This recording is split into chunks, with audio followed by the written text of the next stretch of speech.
Welcome, we are the Ministry of the Real Truth, and today we are bringing you the Atra-hasis, the Tablet of the Covenant. The Tablet of the Covenant is based upon the Babylonian Epic of Atraḥasis, Ziusudra in Sumerian. It is a tale of the early days of earth when mankind was still young and the gods were upon the earth. It is the tale of mankind's corruption and the subsequent cleansing of the world by the flood weapon of the gods. It is a story of a man favoured by the gods who built a great ship to escape the flood waters that doomed the earth. It is believed by many scholars to be the source of the biblical tale of Noah and his ark. The Tablet of the Covenant, the Epic of Ziusudra.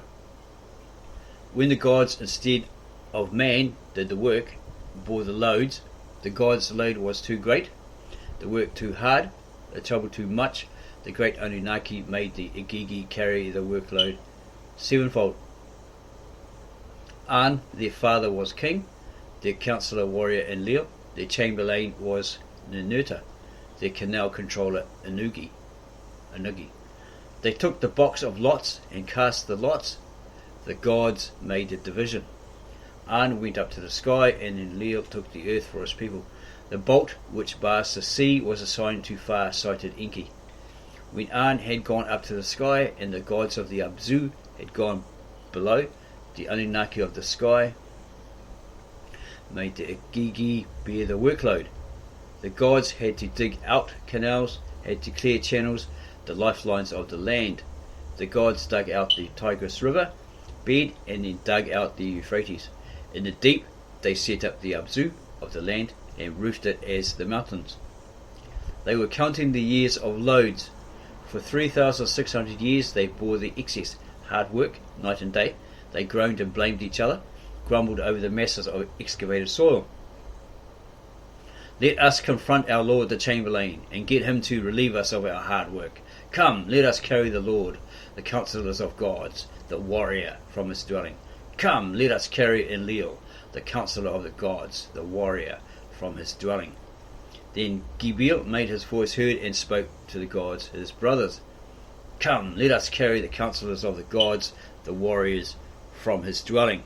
Come, let us carry Enlil, the counsellor of the gods, the warrior, from his dwelling. Now cry battle, let us mix fight with battle. The gods listened to his speech, set fire to their tools, put aside their spades for fire, their loads for the fire god. They flared up. When they reached the gate of the warrior, Enlil's dwelling, it was the night, the middle watch. The house was surrounded. The god had not realized. It was night, the middle watch. Ekur was surrounded. Enlil had not realized. Yet Kalkal, Enlil's gate master, was attentive. He had the gate closed. He held the lock and watched the gate. Kalkal roused Nusku. They both listened to the noise of the Igigi. Then Nusku roused his master, made him get out of bed. My lord, your house is surrounded. A rabble is running around your door. Enlil, your house is surrounded. The Igigi are running around your door. Enlil had weapons brought to his dwelling. Enlil made his voice heard and spoke to the vizier Nusku. Nusku, bar your door, take up your weapons and stand firm in front of me. Nusku barred his door, took up his weapons and stood in front of Enlil. Nusku made his voice heard and spoke to the warrior Enlil. Oh, my lord Enlil, your face is sallow as tamarisk. Why do you fear your own sons? Send for An to be brought down to you. Have Enki fetched into your presence. He sent for An to be brought down to him. Enki was fetched into his presence. An, king of the sky, was present. Enki, king of the Abzu, attended. The great Anunnaki were all present. Enlil got up and the case was put. Enlil made his voice heard and spoke to the great gods. Is it against me that they have risen? Shall I do battle with them? What did I see with my own eyes? A rabble was running around my door. An made his voice heard and spoke to the warrior Enlil. Let Nusku go out and find out the word of the Igigi who have surrounded your door. Enlil made his voice heard and spoke to the vizier Nusku. Nusku, open your door, take up your weapons and stand before me, in the assembly of all the gods. Bow, then stand and tell them, your father An, your councillor warrior Enlil, your chamberlain Ninuta, and your canal controller Inugi have sent me to say, who is in charge of this rabble? Who is in charge of this fighting? Who declared war? Who ran to the door of Enlil? Nusku opened his door, took up his weapons, went before Enlil. In the assembly of all the gods he bowed, then stood and delivered Enlil's message. Then Gebel, leader of the Igigi revolt, made his voice heard and spoke to Nusku. Every single one of us gods declared war. We have put a stop to the digging. The load is too excessive. It is killing us. Our work is too hard, the trouble too much. So every single one of us gods has agreed to complain to Enlil. Nusku took his weapons, went and returned to Enlil. There, Nusku delivered the answer of the Igigi. Enlil listened to his speech. His tears flowed.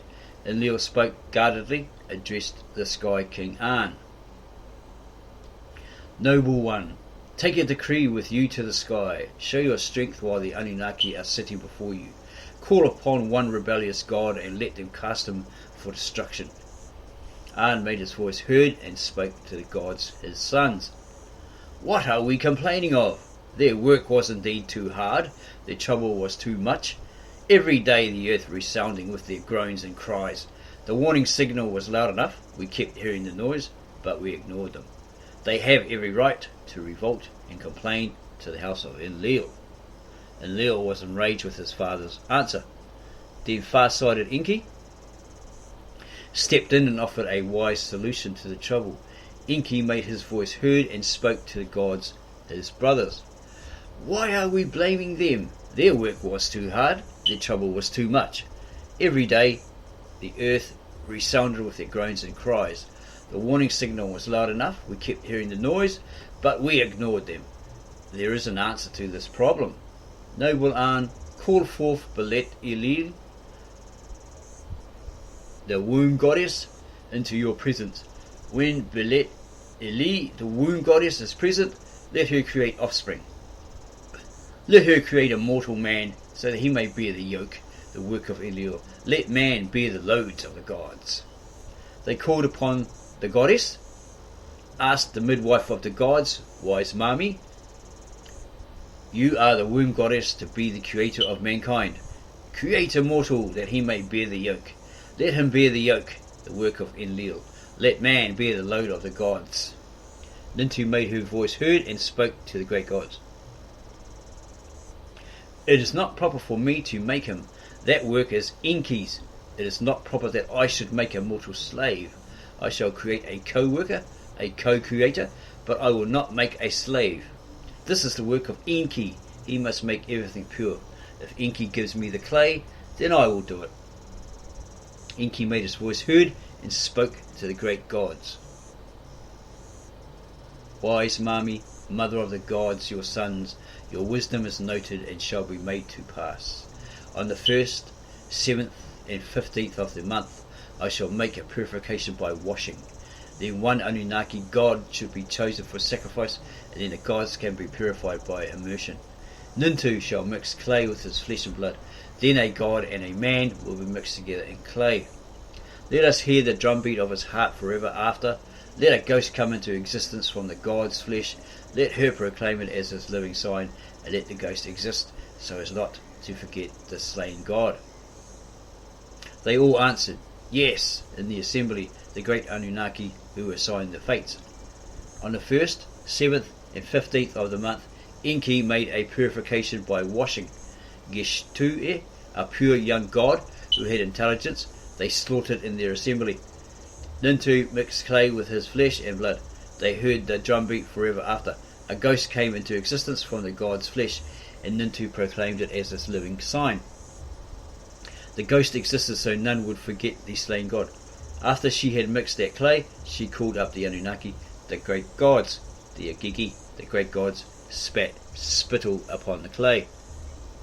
Mami made her voice heard and spoke to the great gods. I have carried out perfectly the work that you ordered of me. You have sacrificed a god together with his intelligence. I have relieved you of your hard work. I have imposed your load upon man, but only as a co-worker, not a slave.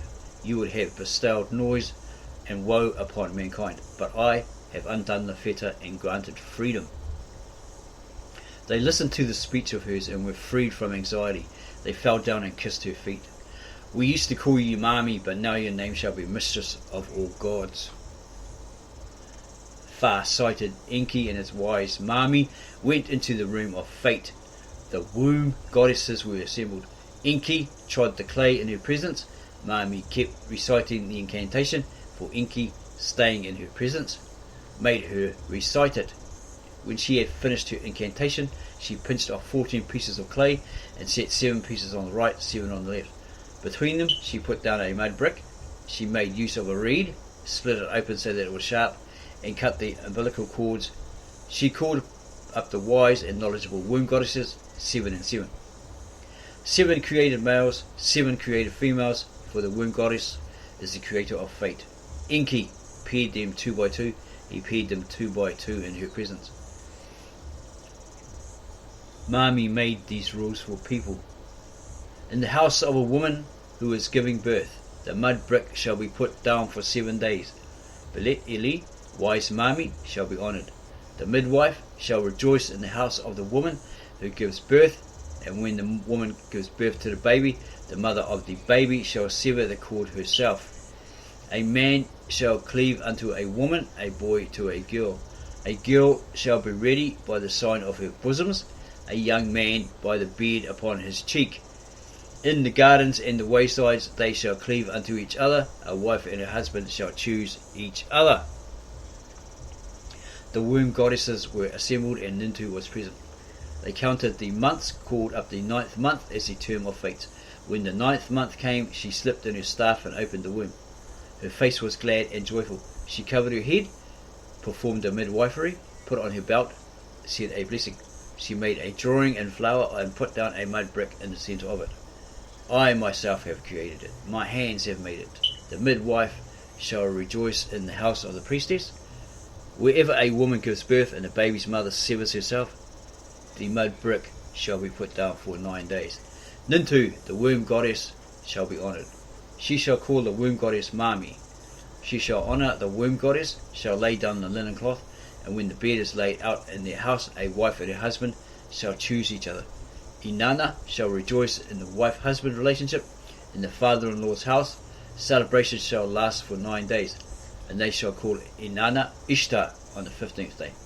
The fixed time of fate, she shall call upon the womb goddess, and Inanna for blessings upon the child. Enlil was very pleased with the work of far-sighted Enki and wise Mami. The new mortals grew quickly, and soon they took hold of tools, made new picks and spades, made big the canals, so as to feed the people and sustain the gods. 60 times 360 years had passed, and the country became too wide, the people too numerous. In those days the Anunnaki sent the watchers to the earth. They took for themselves wives of the daughters of man, and begat children of great stature and renown. The holy sons and daughters of the Anunnaki watchers became the leaders of the land. In those later days, the country was as noisy as a bellowing bull. The god grew restless at their racket. Enlil had to listen to their noise. Enlil organized his assembly. He addressed the great gods. The noise of mankind has become too much. I am losing sleep over their racket. Give the order that the Shuruppak disease shall break out. Let Namtar put an end to their noise straight away. Let sickness, headache, Shuruppak, Asakuku blow into them like a storm. The gods gave the order, and Shuruppak disease was unleashed upon the people of the land. Namtar put an end to their noise straight away. Sickness, headache, Shuruppak, Asakuku blew into them like a storm. Now in those days in the city of Shuruppak there was one Ziusudra, a son of the Anunnaki, a leader of the people, whose ear was open to his god Enki. He would speak with his god, and his god would speak with him. Ziusudra made his voice heard and spoke to his Lord. How long will the gods make us suffer? Will they make us suffer illness forever? O Lord, the people are grumbling. Sickness from the gods is consuming the country. Since you created us, you ought to cast off this unholy sickness. Enki listened to his speech, then made his voice heard, speaking to his servant Ziusudra. Call the elders, the senior men. Start an uprising in your own house. Let heralds proclaim. Let them make a loud noise in the land. Do not revere your gods, do not pray to your goddesses, but search out the door of Namtar. Bring a baked loaf into his presence. Make the flour offering reach him. May he be shamed by the presence and wipe away his punishing hand. Ziusudra took the order, gathered the elders of the city to his door. Ziusudra made his voice heard and spoke to the gathered elders, telling them all that Enki had told him. The elders listened to his speech. They built a temple for Namtar in the city. The heralds proclaimed. They made a loud noise in the land. They did not revere their gods. They did not pray to their goddesses, but searched out the door of Namtar, brought a baked loaf into his presence. They made the flour offerings reach him, and he was shamed by the presence. Namtar wiped away his punishing hand. The Shuruppak disease left him, and sickness left the land. The gods went back to their regular offerings. In time, the land became noisy again. Enlil once again organized his assembly and addressed the gods, his sons. You are not to inflict disease on them again, even though the people have not diminished. They are more than ever before. I have become restless at their noise. Sleep cannot overtake me because of their racket. Cut off the food from the people. Let vegetation be too scant for their stomachs. Let Ishkur on high make his rain scarce. Let him block the below and not raise floodwater from the springs. Let the field decrease its yield. Let Nisaba turn away her breast. Let the dark fields become white. Let the broad countryside breed alkali. Let the earth clamp down her womb so that no vegetation sprouts and no grain grows. Let Asahu be afflicted on the people. Let the womb be too tight to let a baby out. The Anunnaki listened to the decree of Enlil. They cut off food for the people and did all that was ordered of them. That first year the land produced no vegetation, the land produced no grain. The people sought in vain for food. When the second year arrived, they had depleted the city's storehouses.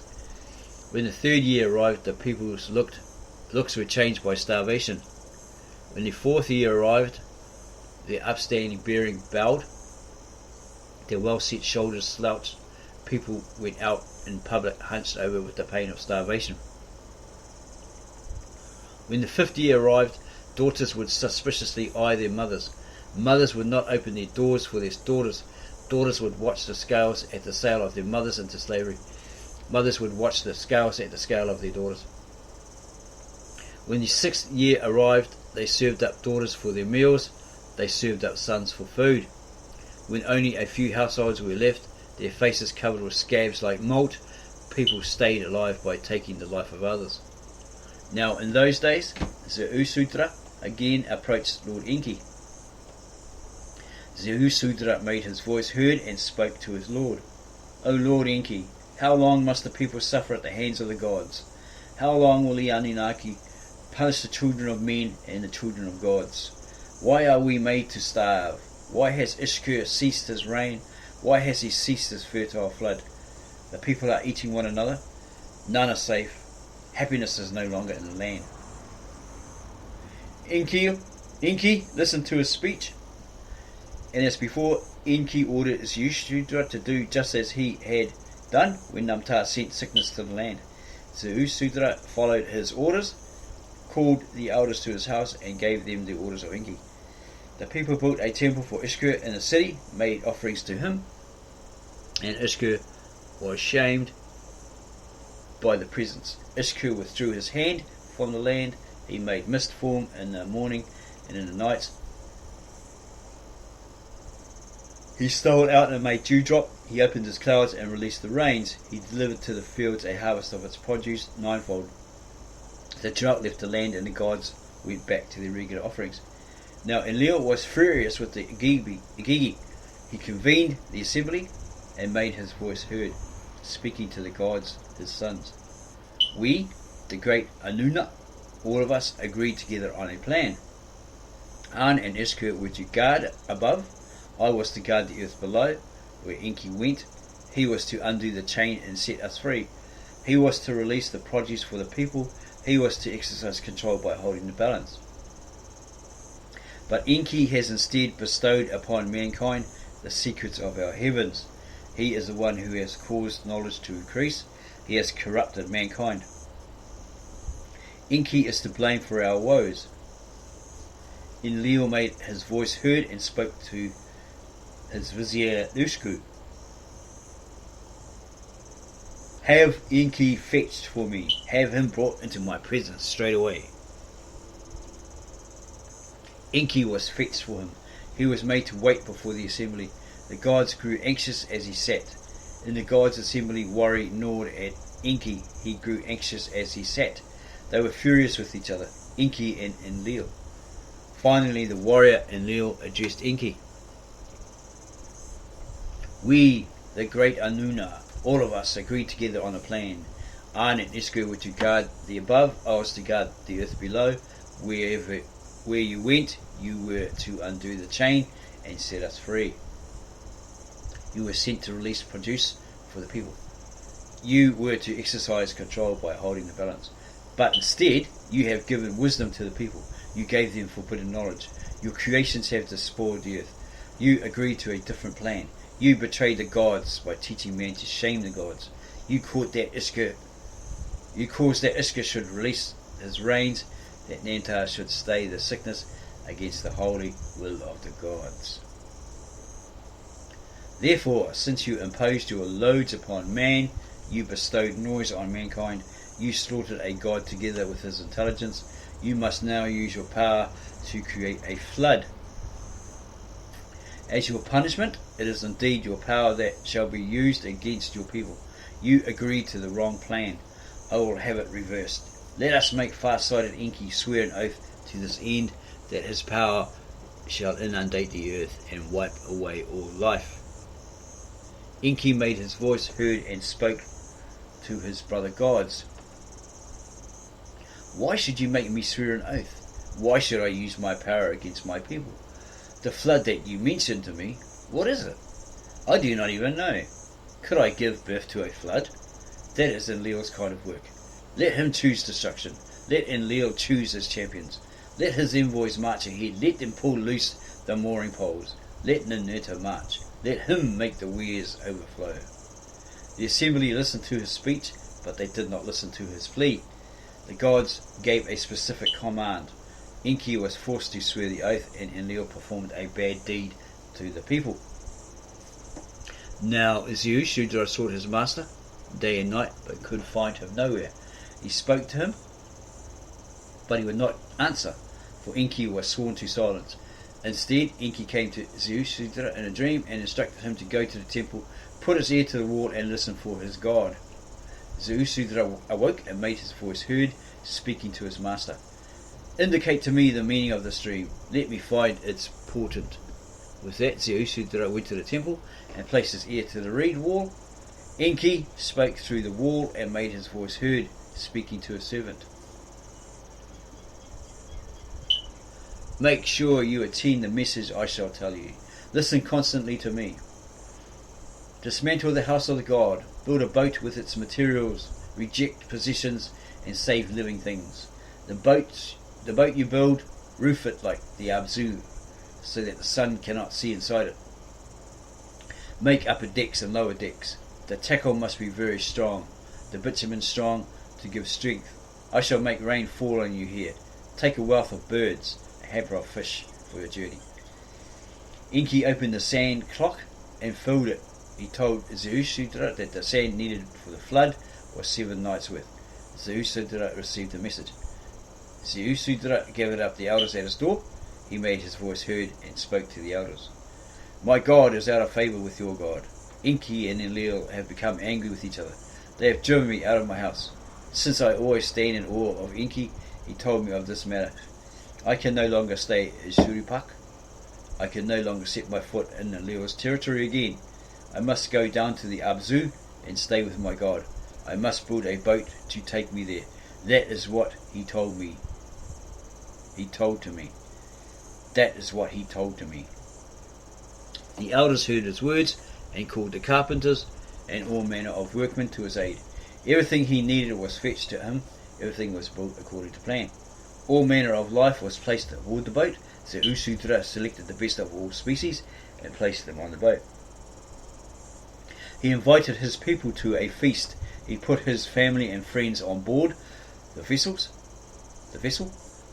They were eating, they were drinking, but Ziusudra went in and out, pacing the decks of his boat. He could not stay still on his haunches. His heart was breaking and he was vomiting bile. The face of the weather changed. Ishkur bellowed from the clouds. When Ziusudra heard this noise, bitumen was brought to him, and he seated up the door with it. While he was closing the door, Ishkur kept bellowing from the clouds. The winds were raging even as he went up and cut through the ropes. He released the boat. Anzu was tearing at the sky with his talons. The bolt of Abzu broke open and the flood came out. The flood went against the people like an army. No one could see anyone else clearly. None of them could be recognized in the catastrophe. The flood roared like a bull, like a wild ass screaming. The winds howled. The darkness was total. There was no sun.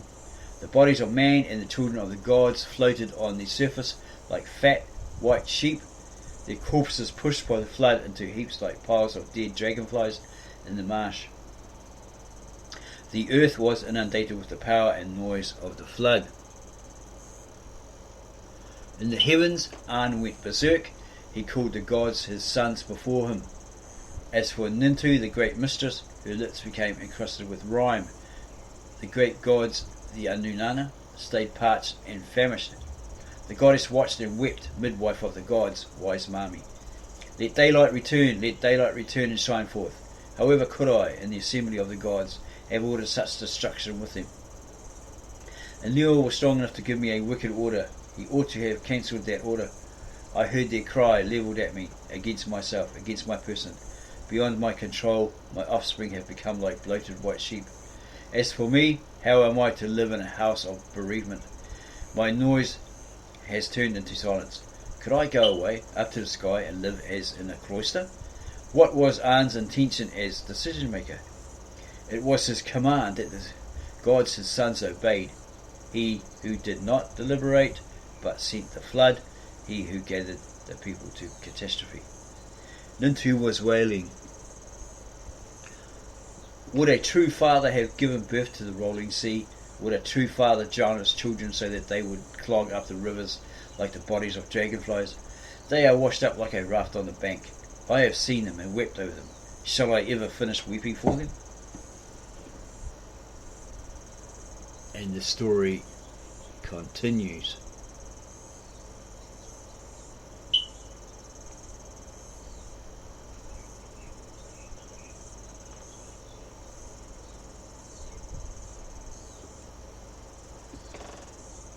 If you enjoyed this rendering of the Atra-hasis, subscribe to our channel, give us a like, add your comments in the comment sections below, and then share this exciting video with family, friends, your church friends, and others.